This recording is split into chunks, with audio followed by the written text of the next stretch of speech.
Nous vous saluons dans le nom puissant de notre Seigneur Jésus-Christ et nous vous disons vraiment merci pour votre confiance. Sans oublier, merci encore une fois de plus à nos abonnés et à toi qui vas s'abonner maintenant. Le thème de ce soir est intitulé Les combats futurs, tiré du livre de Luc, chapitre 4, le verset 13. Jésus au Jourdain est dans le désert. La tentation au désert.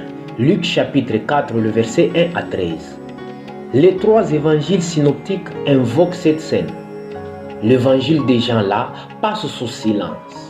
Son sujet essentiel est la représentation de la divinité du Fils envoyé d'auprès du Père. Ce récit de la tentation n'est pas resté secret parce qu'il souligne la gloire du Seigneur. Il ne peut ni ne veut pécher. Nous y trouvons aussi un enseignement pratique important. L'obéissance à la parole de Dieu est à la meilleure arme en face des attaques de l'ennemi. En effet, après avoir fait appel à la prière lors du baptême mené au désert par la puissance de l'Esprit, le Seigneur utilise la parole de Dieu comme bouclier et comme épée lors de la tentation de l'adversaire. Nous retrouvons ici les contrastes établis avec Adam dans les généalogies du Seigneur. Le premier Adam avait été mis à l'épreuve dans un jardin de délices où il n'y avait trace ni de mort ni de déclin. Il était tombé. Le dernier Adam est tenté non comme personne divine, mais comme homme dans un désert où il n'y a rien pour lui. 40 jours durant l'épreuve se poursuit. Verset 2. Aucun homme ne l'aurait subi avec succès. Le Seigneur est là, dépendant entièrement de Dieu au milieu de bêtes sauvages et servi par les anges. Quelle gloire morale!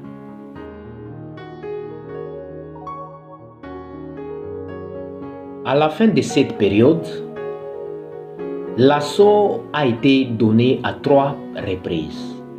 En Luc, les tentations sont présentées dans un moral croissant. Elles s'adressent à l'homme tout entier, corps, âme, esprit. L'épreuve est donc normale. La première tentation s'adresse au corps humain. Le Seigneur a participé au sang et à la chair. Hébreux chapitre 2, le verset 14. Comme homme, il savait ce que c'était qu'avoir faim, sommeil. Soit, Jean chapitre 4, le verset 8. Soumis à une faim réelle, il ne change pas les circonstances du moment en transformant de pierre en pain. Il allait bientôt nourrir des foules par des miracles, mais il ne veut pas utiliser sa puissance divine pour ses propres besoins. Dieu ne lui avait pas demandé de le faire. Pas plus que de quitter le désert. Satan veut l'amener à quitter sa position d'homme dépendant sous prétexte qu'il est fils de Dieu. Le mot ci au verset 13 a le sens de puisque.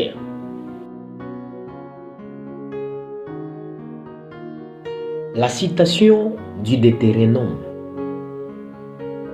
Deutéronome chapitre 8, le verset 3, rappelle qu'Israël avait besoin de rester en relation avec Dieu. Le fidèle vit des communications divines sans recourir aux ressources de ce monde.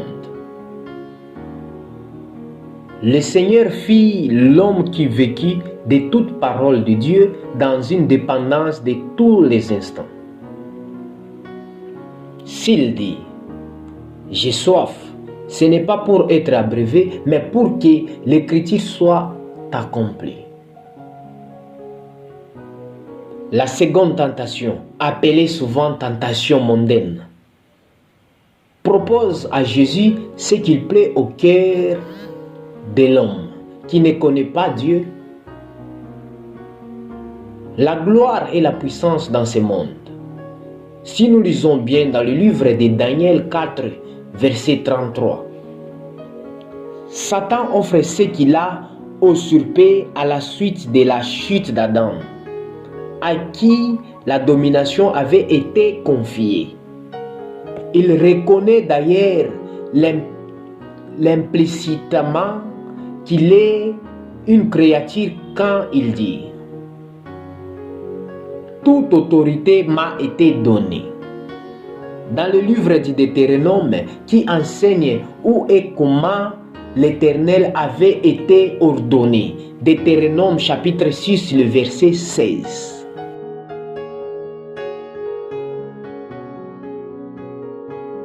La troisième tentation, appelée spirituelle, a lieu à Jérusalem. Elle est plus subtile que les deux précédentes, car elle se fonde sur une personne divine. Le diable a incité le Seigneur à prouver publiquement qu'il était l'objet des soins de Dieu selon le psaume 91. Comment pourrait-il douter de celui en qui il a placé sa confiance? Psaume chapitre 16, le verset 1. Le fer aurait été tenté Dieu comme l'avait fait le peuple dans le désert. Si nous lisons bien dans le livre de Exode chapitre 17, le verset 7. D'ailleurs, aucun ordre ne lui avait été donné pour cela. Et se jeter en bas du temple aurait mis Dieu dans une situation dont il n'avait pas eu l'initiative.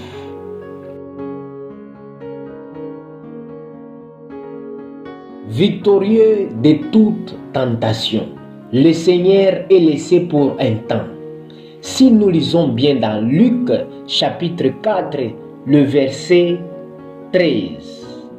Après l'avoir tenté de toutes ses manières, le diable s'éloigna de lui jusqu'à un moment favorable. Mon frère, ma sœur, le diable est vraiment sévère. Si aujourd'hui tu as eu à gagner le combat de la mort, si tu as eu à gagner n'importe quelle sorte de combat que le diable avait déjà levé contre toi, si le diable s'est éloigné de toi, ce n'est pas pour dire qu'il a laissé. Il est en train de se préparer pour t'affronter dans l'avenir. Mais ce soir, on va prendre quelques secondes pour dire adieu. Éternel Dieu Tout-Puissant,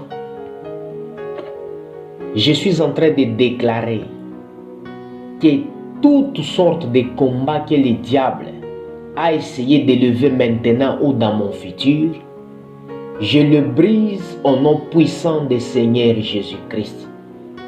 Mon futur est bien sauvegardé par le Seigneur.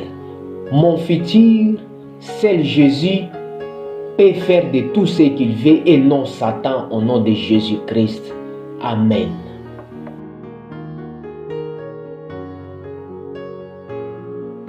Plus tard, les assauts de l'ennemi contre lui vont se renouveler à travers ses disciples. Si nous lisons dans Jean chapitre 7, le verset 4, on nous parle de Pierre. Si nous lisons encore dans Matthieu 16, le verset 23, on nous parle de Judas. Si nous lisons encore dans Jean 13, le verset 27, les tentations auxquelles le Seigneur était soumis étaient liées aux souffrances que sa nature sainte éprouvait face au péché. Si nous lisons dans Jean chapitre 11, le verset 33, et aux suggestions de l'ennemi, son humanité n'était pas marquée par le péché comme la nôtre, ni l'innocente comme celle du premier Adam, c'est-à-dire susceptible de péché. Mais ici, Jésus-Christ demeure néanmoins notre modèle parfait.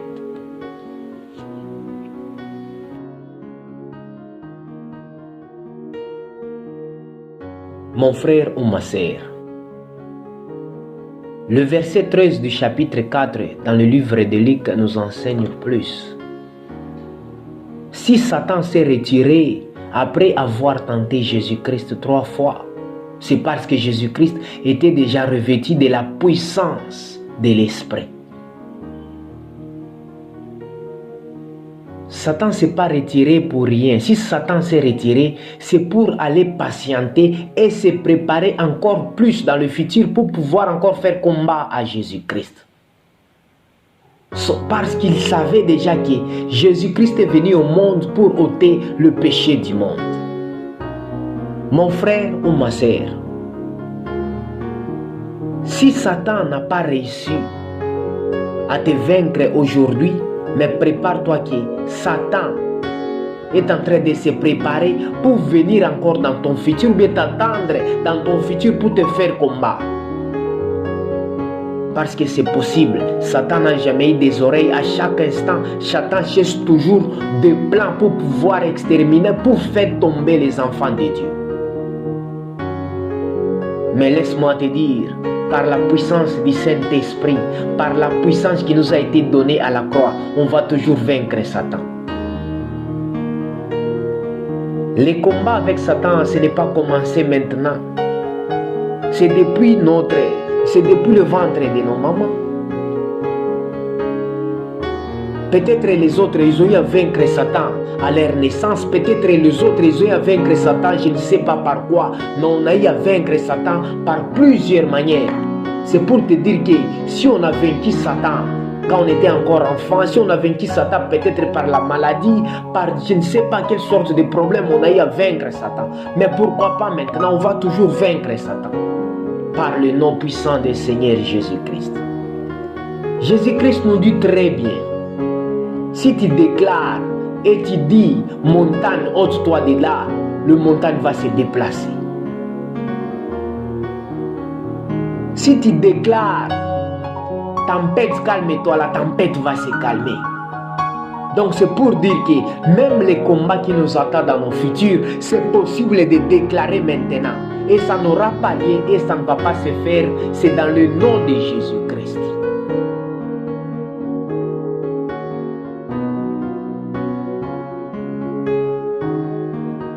C'est pour cela, mon frère et ma sœur, nous devons toujours prier pour notre futur.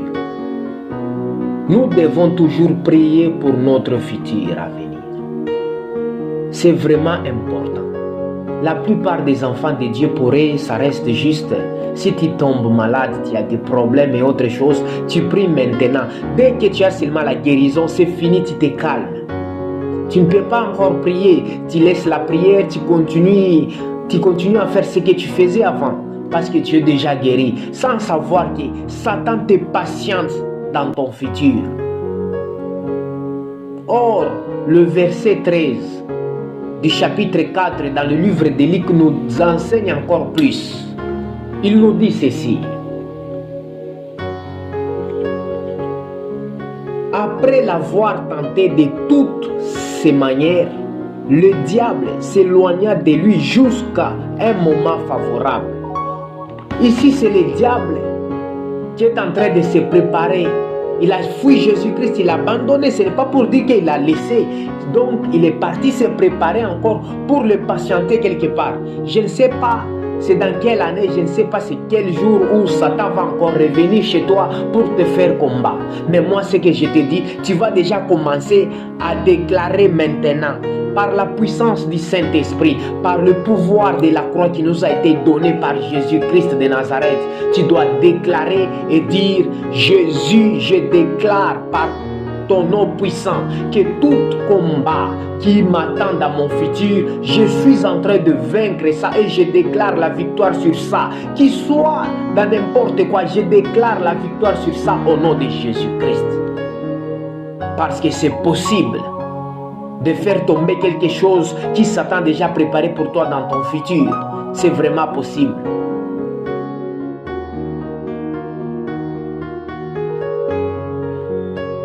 Bien-aimés dans le Seigneur, apprenons à prier pour nos futurs parce que c'est vraiment important. Si Satan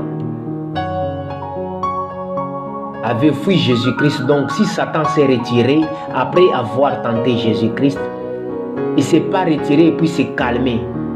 Il s'est retiré et allé se préparer pour patienter Jésus-Christ dans son futur. Donc nous aussi en tant qu'enfants de Dieu, on doit savoir que si aujourd'hui tu arrives à vaincre Satan, prépare-toi, tu dois prier, tu dois faire tomber tout ce qui est comme plan du diable dans ton futur. Parce que c'est possible que le diable te patiente même là-bas. Bien-aimés dans le Seigneur, je vous dis merci et à la prochaine.